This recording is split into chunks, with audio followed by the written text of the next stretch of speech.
back with the case of the death in Antarctica. So in the last video, part 1, we went through all the documents and made a few notes, and in this video, we're hoping to solve the case. So since the last video, I did reorganize some of my notes, also added a few. We'll get to all that eventually, but first, I also made a to-do list. So as we were going through all the documents, a few websites popped up, and we'll go ahead and go through those. First is codebeautify.org, and we need to decipher the binary code into text. To refresh all your memories, this is the document that we need to decipher. It's a binary code assignment, and I believe this is Robert Kohler, our victim, who filled this out, because it mentioned in the journal that he was wanting to learn code, or he was in the process of learning code. So let's go ahead and crack this code. So this is the site, CodeBeautify. I have the physical document with me right here to help me fill this in as I go through this. So first, the question is write down your name. I guess this is just to make sure it's Robert.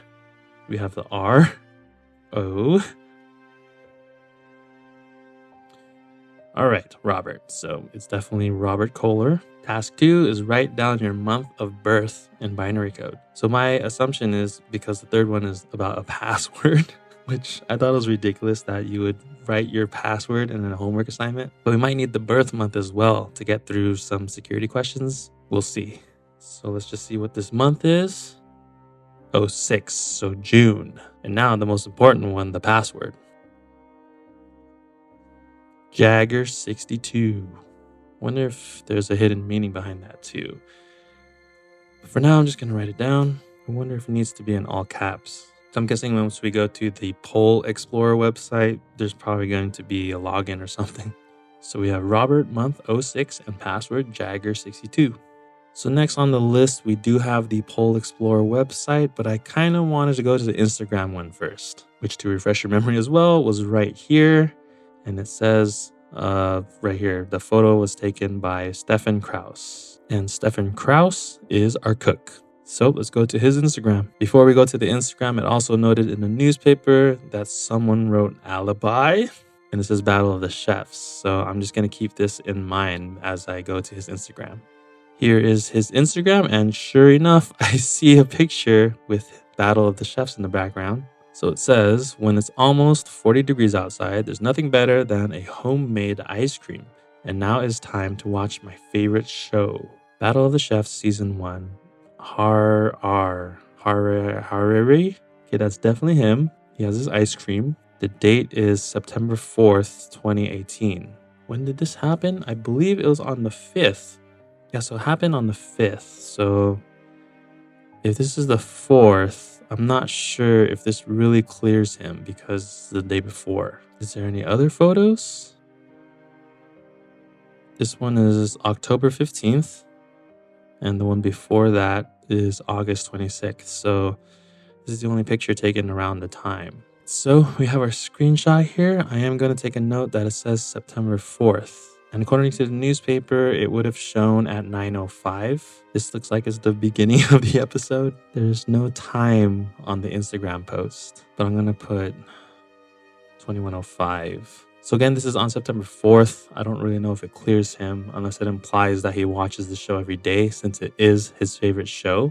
We'll take that into account, but this doesn't necessarily clear him. So the other connection we have with Stefan Kraus is that he has a relative who has cancer and is undergoing treatment, but the insurance can only cover so much, so he does need money. When thinking about how this could be related to the death, is that there is an inheritance involved. But in order for that to be true, Stefan would have to be somewhat related, a distant relative of our victim, which of course leads us back to this newspaper article and letter that we received in the file. So the word coincidence is written here, pointing to this article, which talks about a James Kohler who died in a plane crash along with his family, at least his direct heirs who would have inherited all his fortune. And the date here was September 1st. So if we go back to this letter, the letter was also stamped September 1st. And the letter was from Jessica Kohler addressed to Klaus Newman. And she calls Klaus her little polar bear. And of course, she references to herself as Grandma. So Grandma is writing to Klaus about problems that she's having now that she accepted the inheritance. And in the newspaper article, it says that the lawyers are searching for heirs among distant relatives. So I'm guessing Grandma is one of these distant relatives that they found. And she's writing to Klaus Newman. Klaus Newman is the glacialist. So I tried to piece together this little family tree here. In the article, it says James Kohler, his wife, and 2 children, also his sister and the sister's husband were in the plane crash. So if Klaus is still alive, my guess, this is a total assumption, just trying to piece together everything. We have Grandma Jessica at top, who had 2 kids, James and James's sister mentioned in the article. And then they had Klaus Newman because that would have been the husband's name, which is the only way I can make sense of Jessica Kohler being Klaus Newman's grandma. So this puts Klaus with a motive of trying to inherit. I just realized that I didn't include Robert in here. So somewhere in here is Robert. We don't know how he's related. He does look older than Klaus. If so, when Jessica writes the letter on September 1st, the murder hasn't happened yet, so Robert would still be alive. So I guess it went up to Jessica Kohler. So my main question is, why kill Robert if Jessica is still alive? I can't answer that yet, so we'll have to see. Maybe something happened to Jessica, and we'll find out. Or this could have not been the motive. Could be red herring. All right, let's go to this Pole Explorer website. All right, here's the website, and we do have a member email login right away. Instagram is just the Polar Steffens, which we already went to. Let's just scroll down really quick. New discoveries in the Antarctic. This looks like the same article in the newspaper, so we'll just skip this. Here's another picture of our members / suspects. So far, we've only really dug into Stefan and Klaus.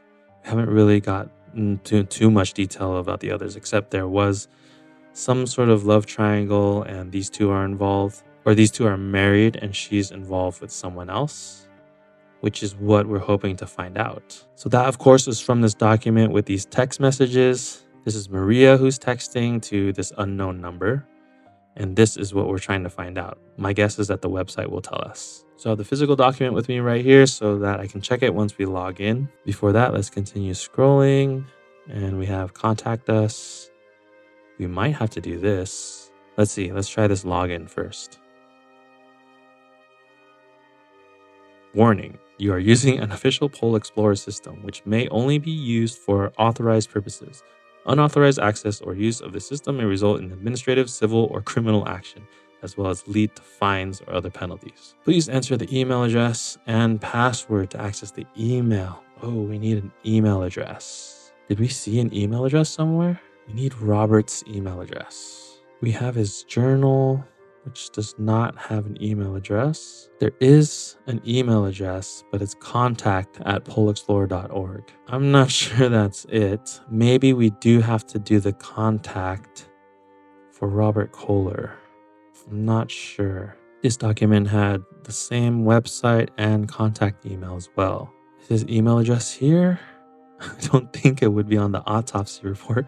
Oh, is there like a recover email? What happens if I hit login? Wrong login credentials. We have this email, bns@state.gov. That's probably not it. There's no email addresses on this log. This is Maria's anyways. Also for this log, I did notice that there was this system error right here at 9:02:21 on September 5th, which you can see right here, shut down. And they did mention in Maria's testimony that the lights went out around the same time. So I had a bunch of, I got crazy with this part. We'll get back to this for sure. I think for now, I do want to focus on trying to find this email. All right, I don't know. I'm just going to try this one. It's probably not right, but that's all I have so far. And we'll just try the Jagger like that. No, let's just try Robert. How about his name, Robert Kohler? No. Robert Kohler? How about R. Kohler?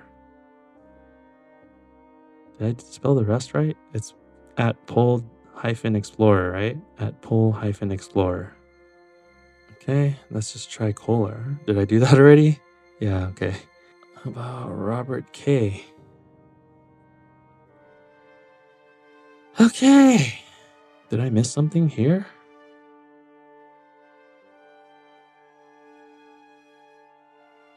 Can I click on this? So I just sent a message asking for Robert Kohler's email address. Let's see if this actually works. All right, I got an email. So we got a response and it's in German. Is there a way to translate this? All right, here we go. Dear sender, unfortunately, the work of our expedition was stopped due to the tragic events at the Aquilo Antarctical station. As soon as the investigation is completed and the perpetrators are punished, we will definitely continue our work and contact you. Kind regards, Coordinator, Control Center. So I don't see any email address. So I'm back to square one. Maybe do I call the number? So this is our mystery affair person. Let me try. It does look like a US number. Hello, this is Robert Kohler. I'm away on expedition. You can reach me via email at kohler@pole-explorer.org. That's KOHLER at POLE-EXPLORER.org. Thank you. It's Robert. I don't know if you guys are able to hear it. I'll try to put better audio over that. But it's Robert. And it was Kohler. Maybe the password needs to be all lowercase. But it was in uppercase in the binary. So either I'm putting the password in wrong or I don't know. Let's just go back to the site. Before we do, that gives Raul very high motive if he found out about the affair. All right, so we know this is it. Oh, did I put calm by accident? Okay, let's just try Kohler. Did I do that already? Yeah, okay. Okay, let's just go ahead and try caps first. Jagger, 62. Oh, you know what? I think I was putting .com. I mean, it was cool. I would have missed calling the number anyways, right? Okay, we're in.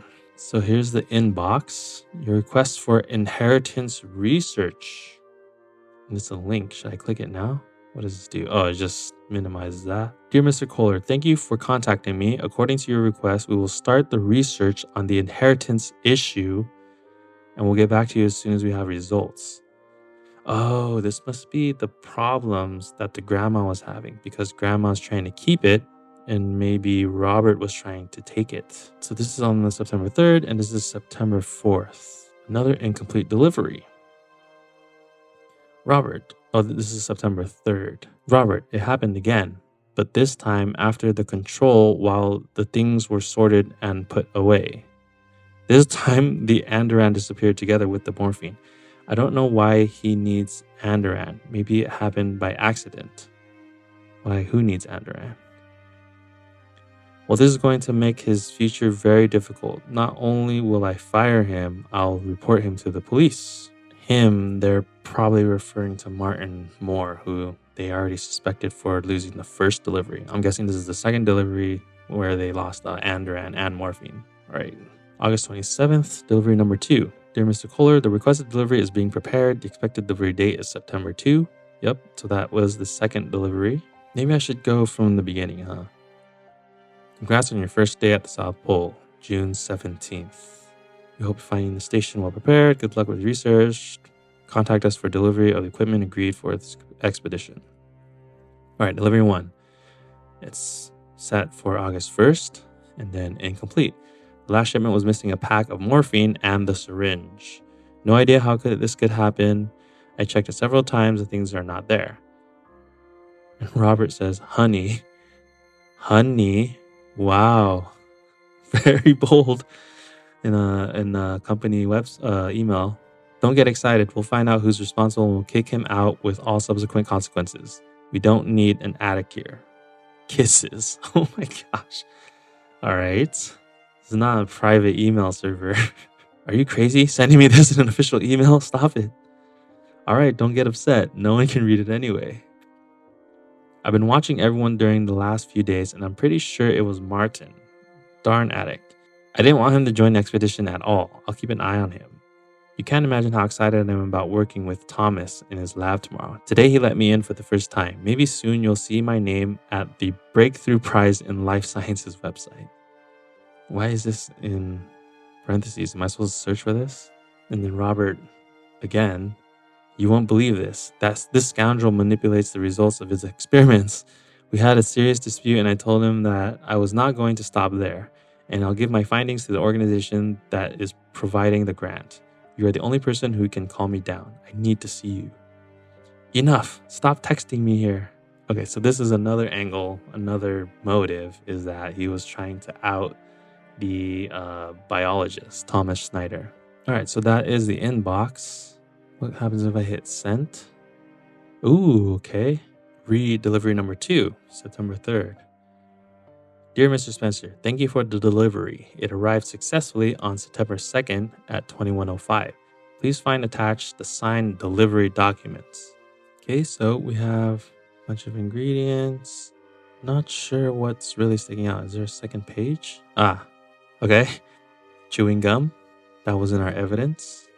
Syringes. Orthopedic shoe insoles size 44. That's already what my assumption was. That shoe print is an orthopedic shoe. But there's 4 of them. Is that 4 pairs or 4 shoes? Either way, that means there's potentially more than one person who could have had shoes. But it would have been reported as missing. Or maybe not. Maybe someone was supposed to get them as well. We have the Andoran and morphine. All right, signed off by Kohler. Okay. Here's delivery number 1. Dear Mr. Spencer, thank you for delivery. Arrived August 1st. More food. Don't know if anything stuck out there. We're looking for morphine. The syringes, 40. Andoran, 3. Morphine, 3. So we know that the cause of death was an overdose of Andoran. But in the first shipment, none of it was missing apparently, right? It was just the second shipment. All right, and then expedition begins. Dear Mr. Spencer, thank you very much for your support. The Aquilo station is in excellent condition and our team is looking forward to the expedition. Okay, now let's see drafts.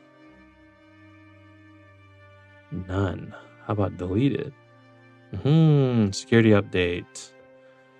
To all users, please note that we expect the installation of a new security software on our email server during the night of September 3rd to 4th.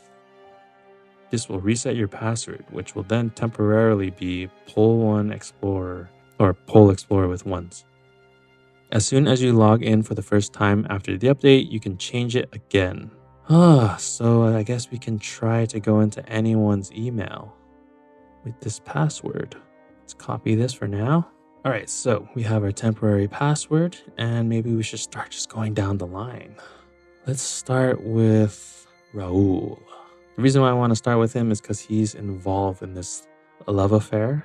And the only document I remember that had his name on it is this document where it talks about a diagnosis that he had. But the main thing that stuck out was his pain in his toe and he needed the orthopedic shoes. So that's a very clear connection to the shoe, which most likely is the shoe imprint in the dirt. So let's move this over here and add a note.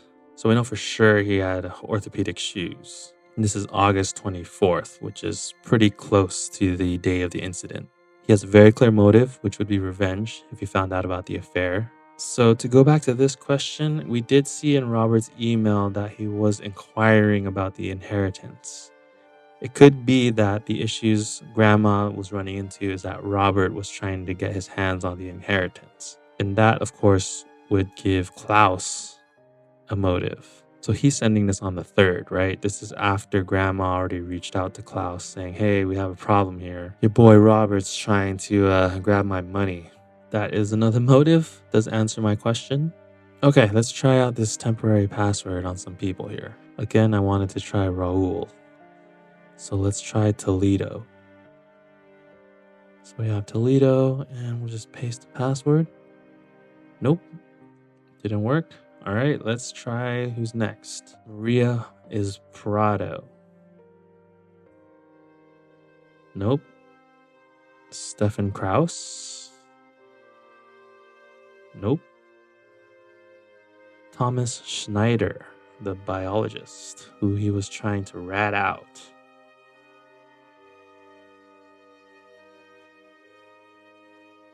Aha, we're in. Okay, let's see what he was going to lie about. This is Anfrage, I don't know.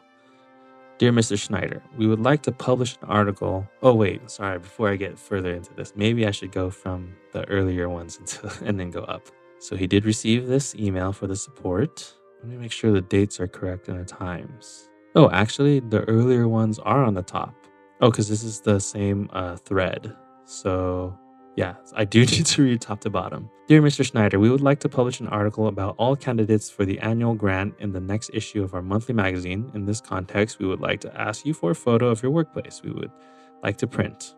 We look forward to your reply. Anna McNeil, Breakthrough Nominations. There's a website here, so we'll check that out later. Dear Anna, as requested, I am sending you a photograph of my magic laboratory. Unfortunately, the circumstances do not allow me to take a better picture. Please let me know if the photo is good enough for publication. I look forward to the article and to saving it as a memory for future generations. Okay, we have the photo here. All right, we will definitely further inspect this. For now, let's read on. Dear Mr. Schneider, the photo looks good. We don't need a professional picture because we want to present the realistic working conditions of our candidates. We will keep you informed about the publication. All right. Check sent, nothing, drafts, nothing, deleted, nothing. Okay, so we have that photo here. Let's just take a closer look. I'm looking for something like a pack of gum or with a syringe or an Andoran. Maybe down here. Oh, right there. Okay, found it. This definitely matches the bottle. I mean, I don't know how many bottles there were. Maybe he should have a bottle here, but I don't know. This places it in like his possession, like at least the means, right? He had access to it. So we know that Thomas had access to Andoran, which was the weapon of choice. All right, I think that's all we needed to grab from Schneider's email. Let's see this Breakthrough Prize website. Breakthrough Prize. Nothing is really sticking out to me so far. These are all links as well. Oh, these are links too. Okay, there's a lot of links here. I'm just going to scroll by here really quickly. If you guys want to pause at any moment, feel free.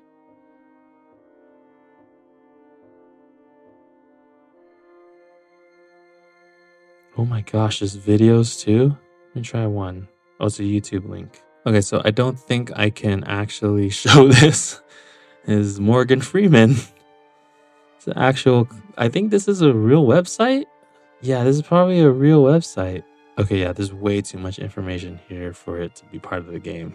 This is recent, 2023. That should have been a big giveaway. All right, so they're just pretty much name dropping this prize or this site.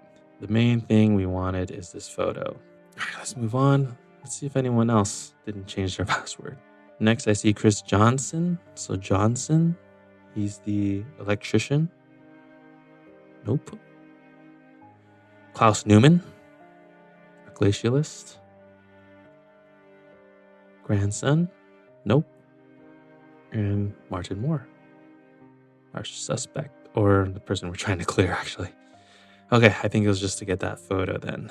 So, what other leads do we have? I think I completed my to-do list, but we'll go back to the map with some details about the timeline. So as I mentioned before, there's a possible power outage at 2102. And then we know, according to Maria's testimony, she went to check on the fuse at that time, which would have been 2103.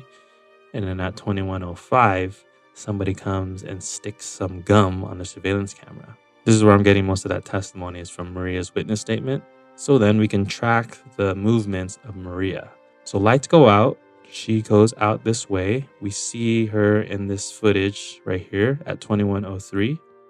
So she walks this way because we see her back.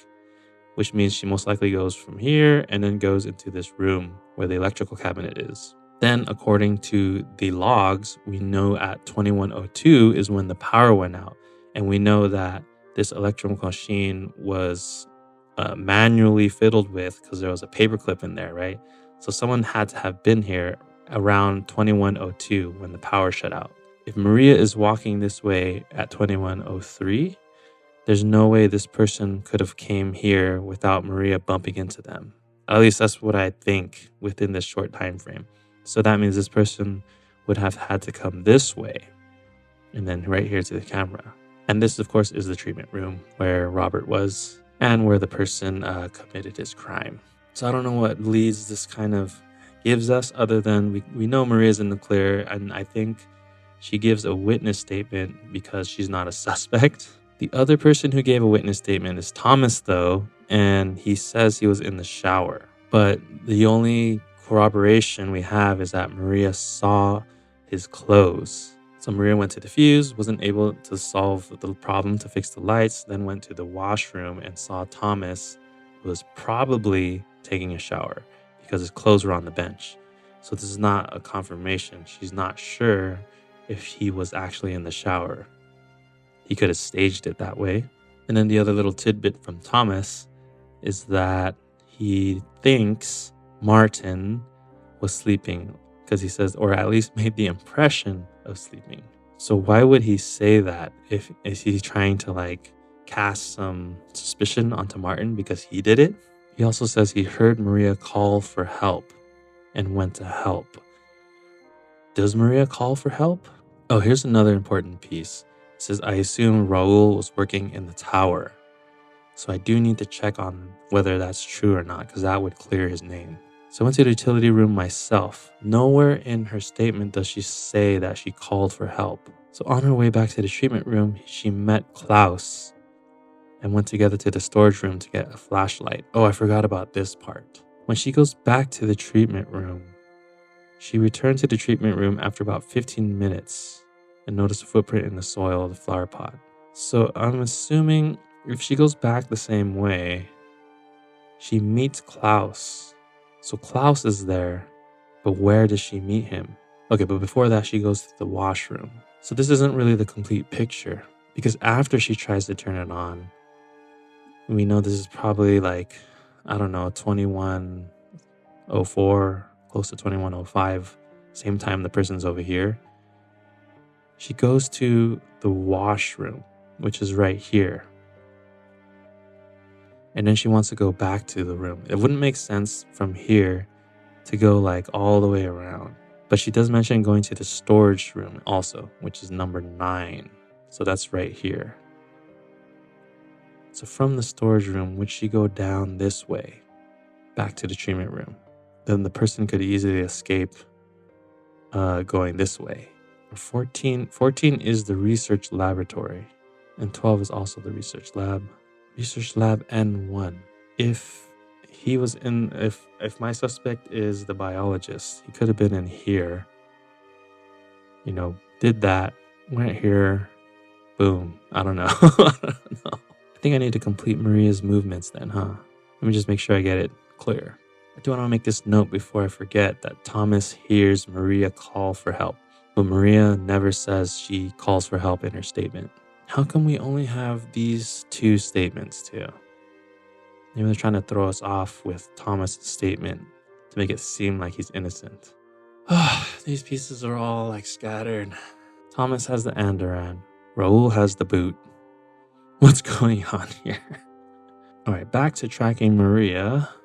It's weird because after she can't figure out the fuse, she goes to get a mop in the washroom. Why? To help with the fuse? So anyway, she goes to the washroom, sees Thomas's clothes on the bench and that the water was running. Doesn't mean he was in there. And then went back to the treatment room. On her way back, they met Klaus and went to the storage room. Okay, so I don't know exactly which way she goes then. But at some point she goes here, then goes to 9, or goes here, runs into Klaus somewhere, and then goes here. So I don't think Klaus could have done it in time if he was with Maria. Could he have done it that quickly and then met up with Maria? Returns to the room in about 15 minutes. So around 9:15 she comes back. We don't know what time she bumps into Klaus. That's tough. I can't really clear Klaus based off of this. Maybe I need to take a step back. So the evidence, we know the bottle is connected to Thomas. The shoe is connected to Raul. We don't know who had gum. I mean, it could have been anyone who had gum. We know they ordered a bunch of gum, but so far there's no direct link. Unless we can find a picture of somebody with this gum. And another piece that Maria says that she wasn't sure if Raul was working in the fix at the other station, right? So maybe we can check this journal. It mentions Raul here. That's why Raul decided to deal with it later. It takes around an hour with a snowmobile to get to the tower. So that means it's a 2-hour round trip to the other tower. Today, where there was an unpleasant incident, Chris broke his arm as he tried to repair the snowmobile with Raul. Supplies will arrive. For now, take care of the power supply. I think that our team's skills should be good enough for that. Chris Johnson is the electrician who broke his arm. Is that a key or a clue? If he broke his arm, could he reach up to stick some gum on a camera? I mean, he has his other arm. There's not really been a lot of information about Chris. Is this all Thomas? We know his motive would be to cover up these false claims. There's nothing to really indicate that Raul went to go to the other station, except we do have this on September 5th, but we don't know what time this is. So September 2nd, we see the helicopter, which is the shipment that came in. And then September 5th, yes, this must be where they are, and this is the other station. And this is just zoomed in of the second station. And this one is September 6th. So they're trying to say that on September 5th, somebody took the snowmobile out. And if Chris couldn't do it because his arm was broken, then it would have been Raul. So is this Raul? But we don't have a time. We don't know what time Raul went. But that's a possible alibi. All right, I think I need to start just, compiling all the evidence. All right, so here's what we know so far. First, we have Maria, doctor. I can only see her motive as to hiding the affair. And then for the means, she would have access to her husband's shoe. But her alibi is that if her entire witness statement is true, then, she was seen on camera and it lines up with her statement. So it's most likely it's not her. I can't hard clear her, but I'm pretty positive it's not Maria. Next, we have Raul, her husband. So the motive would be passion or love if he found out about the affair. He owned orthopedic shoes, which would explain the shoe print. But his only alibi is that he would have been the one who went on the snowmobile to the second base. And we saw in the satellite footage that that was on the 5th. We don't know the time, but that would be his possible alibi. Next, we have Stefan, the cook. His motive would be for money for his relative who has cancer. Don't know much else about him other than his alibi was that even if it was for money, he wouldn't have inherited it because he's not related. Also, he was possibly watching his favorite TV show. Next, we have Thomas, the biologist. His motive would be to cover up the false experiments that Robert wanted to expose him for. He had access to the Andoran that we saw in the picture that he's emailed. And his only alibi is that he was possibly taking a shower because Maria only saw his clothes and that the water was running, but there was no visual confirmation that he was actually in the shower. So in my opinion, that's probably a weak alibi, and he's my leading suspect. Chris, the electrician, he would know how to mess with the fuse, but he broke his arm and was sent back to the continent, so he wasn't even there. So he's hard cleared. Klaus the glacialist, his motive would be to help his grandma keep the inheritance. To me, that's not really a super strong motive. And of course, his alibi would be that Maria claimed that she bumped into him during the whole incident. So would he have enough time to put the gum, inject the Andoran? And another key part too, I'm going to go to quickly, is that the gum was cleared from the security camera. So I just checked this and it says that it was probably covered with gum, but there was no traces of the gum on the surveillance camera. So they must have put the gum there, did the deed, and take the gum back off and wipe the camera.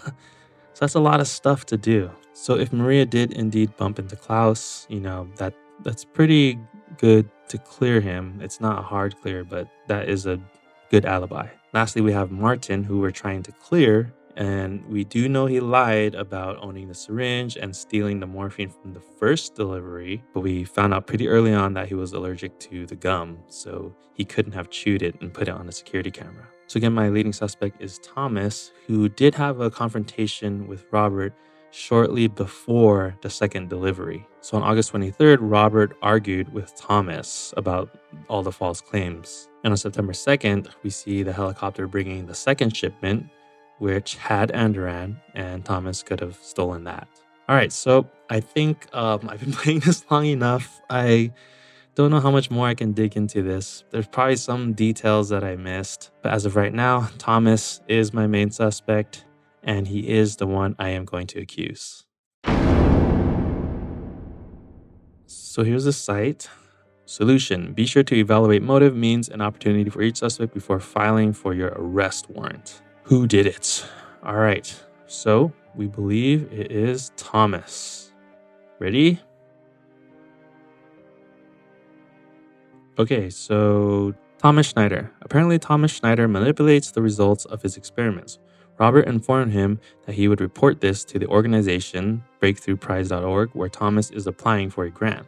This is about $3 million, which is a serious motive for a murder. The Andoran ampule can be seen in the refrigerator in one of the evidence images. Thomas was sure that nobody could enter his room. That's what it says in Robert's email. But stupidly, the stolen medicine can be seen in the photo he sent to the magazine for publication. This last piece of evidence shows that Thomas is most likely to be the murderer. Wait, so is he or is he not? Oh, guilty. Wait, so this is it? How did he plan the whole thing? Thomas was Martin's roommate. He most likely knew about Martin's drug addiction and where Martin hid the syringe. When Martin was asleep, he stole the syringe with Martin's fingerprints and traces of morphine. I did kind of forget that. He said they were roommates and he saw Martin sleeping. He pretended to be in the shower and then carried out his plan to turn off the lights and commit the murder. Then he returned and planted the evidence of the murder on Martin. I forgot that, being a roommate, he does have access to, plant things on Martin. We would like to remind you that we do not make the final decision about who the murderer is, but only help the police to find a potential suspect. The final decision will be made by the court, but we are certain of this. Thomas is the murderer. Verdict: guilty. I thought we don't make the decision. Right. Did it. Okay, let's go back. I think there's an epilogue. Yep, right here, epilogue. Warning, please don't read this page if you didn't finish the game.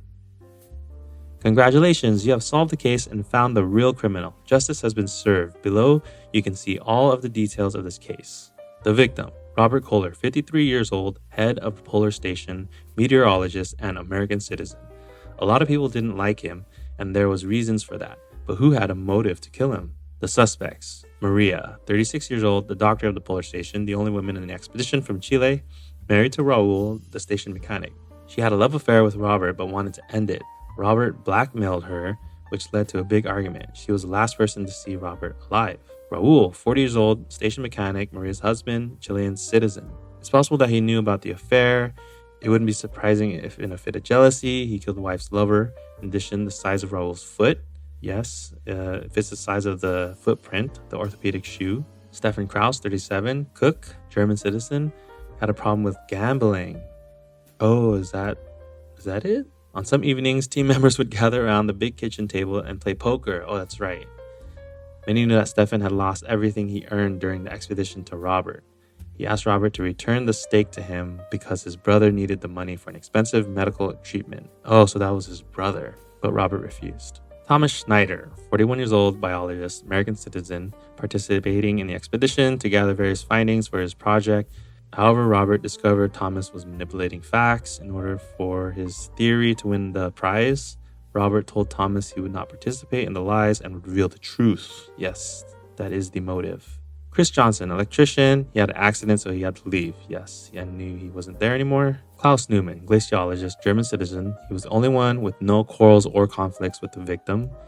His grandma's letter and newspaper article about the death of a billionaire suggests that the inheritance issue could be a strong motive. Maria met him at the time of the murder, and he could be a suspect. Oh, he could be a suspect? I thought that he couldn't be a suspect because of that. I guess so, it does place him there. Martin Moore, 29 years old, programmer, prime suspect. Seems to have a drug problem. Beginning of expedition, notified Robert about loss of his luggage. This could mean that he lost his drugs as well, which made him steal the morphine from the first shipment. Ah, okay, I see. So he lost his luggage. He needed to replace his morphine? Okay, well, how was the murder planned? The lights in the medical area were turned off manually from the fuse box in the technical room. This caused Maria to leave the room. After she left, the killer covered the security camera with chewing gum and put a paperclip in a socket in the medical area, which is why Maria could not turn the fuse back in. She spent some time repairing it, but after not having any success, she went to look for a flashlight. It also took her some time to go to the maintenance room. All this gave the killer enough time to reach his target. Time and method. On the monitor images, you can see the time when Robert's vital signs noticeably deteriorated at 9:11. At 9:17, death is presumed to have occurred. From the autopsy report, we learned that the effect of the drug Andran, whose overdose killed Kohler, was practically instantaneous. Yeah, okay. We kind of noticed that. At least in the previous video, we noticed that. Investigation. Maria. From the text conversation, it is clear that Maria was cheating on Raul. She mentioned that her husband is from South America and Raul is the only one from there. I thought it actually says Raul's name too. If you call the number found in the text conversation, you will find that the number belongs to Robert. The answering machine gives Kohler's email address. Then on the website, we can use it to access his email, but you need the password. So yeah, we found it in the programming assignment. It's still so funny that he wrote his real password there. On the surveillance camera, you can see Maria walking down the corridor at 9:03. That's the first movement detected after 9, which is 6 to 7 minutes before the lethal injection. In theory, she could have walked around the station, past the storeroom and utility room and covered the camera with chewing gum, but she would not be able to turn off the lights in the utility room by herself.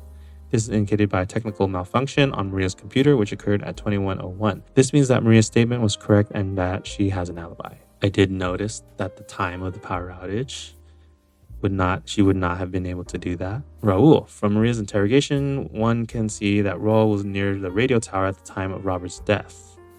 Oh, how do we know what time? Oh, okay. It's from the time of the delivery. Wait a second. Let's read this. The satellite photo from September 5th clearly shows a snowmobile. But how can you determine the time? From Kohler's email communication, it indicates that the unloading of the supply shipment took place at 9:05 p.m. If you compare the shadow from the radio towers, oh, the shadows, that's right. I did notice that it was different from the 5th and the 6th, right? Or the different days, whatever. If you compare the shadow from the radio towers on 029 and 025, you can see that the pictures were taken at about the same time. The picture taken on 029 with the helicopter on the base station confirms that the helicopter on the previous picture actually flew in the direction of the polar station for unloading. General recording indicates that Raul, all others were at the station, could not have covered a distance of about 20 kilometers with snowmobile in a short time and must have been outside the base station at the time of the murder. Yes, okay. So despite the fact that the size of Raul's foot fits the size of trace in the room, he has a clear alibi. So how did Thomas get an orthopedic shoe? Because she just freshly dropped the potted plant, right? Okay, well, I mean, that does make sense to use the shadows. I guess that's one thing I missed. It would have hard cleared Raul. Stefan, in the newspaper article, you find his Instagram account. He took a selfie on the day the expedition leader was killed. Actually, it was the day before. In the photo, you can see the ad for his favorite show. It started at 9:05. It means he didn't have time. Okay, so I guess that's it for him. Klaus. In the letter, Klaus's grandma asked him to settle the inheritance matters. The grandma's last name is also Kohler, and just like the last name of the murder victim. Newspaper article reports the death of billionaire Kohler in a plane crash. Isn't that the case that the grandmother mentioned in her letter? Maybe Klaus had a motive for the murder after all. By analyzing the facts, we come to the following conclusion. The grandmother's letter, August 14th. Oh, was it August 14th? Oh shoot, I read this date and not the one in the corner over here. So the grandmother's letter, August 14th, was sent before the plane crash, September 1st, which is why the inheritance matter she mentioned is not connected with the billionaire's death. The accident also happened shortly before the delivery, September 2nd, and was published in the newspaper that was delivered on the same day when Andoran was stolen. Therefore, Klaus had neither a motive nor the time to plan the murder. Okay, yeah, that would have hard cleared Klaus as well. Maybe, I don't know about hard cleared, but that would have been absolutely no motive for him. Martin is a prime suspect. Polygraph raises a few doubts, indicating that he himself did not kill Robert, but stole the syringe morphine from the first shipment, not the second. He also had an argument with Robert, who accused him of stealing and threatened to report him to the police. Consulate's files contain information that the chewing gum pack found at Martin's house is the only one in the station whose packaging was open. This is not surprising, as the chewing gum was not delivered to the station until September 2nd. Yeah, we noticed that it was in the second delivery. The team probably did not have time to use it yet. From the court records, we learned that Martin is allergic to the dye E171, the same dye also found in chewing gum. Therefore, Martin could not have been the one who stuck the chewing gum on the surveillance camera. It was a miracle that Martin was saved from execution. All right, Thomas. Apparently, Thomas Schneider manipulates the results of his experiments. Robert informed him that he would report this to the organization breakthroughprize.org, where Thomas is applying for a grant. This is about $3 million. Okay, this is kind of the same thing as we read earlier. Thomas was Martin's roommate. Maria didn't really see Thomas, just the clothes and the water running. And then, yeah, we went through his emails and found the picture. All right. So again, this is the same text as before, right? We'd like to remind you that we don't make the final decision, but we are certain of this: Thomas is the murderer. This case is closed. So that will do it for this video. We solved the case. If you guys enjoyed it, let us know and give us a thumbs up so we know to put out more videos like this. If you like murder mysteries, you can go check out our channel and subscribe. And we hope to see you in the next one.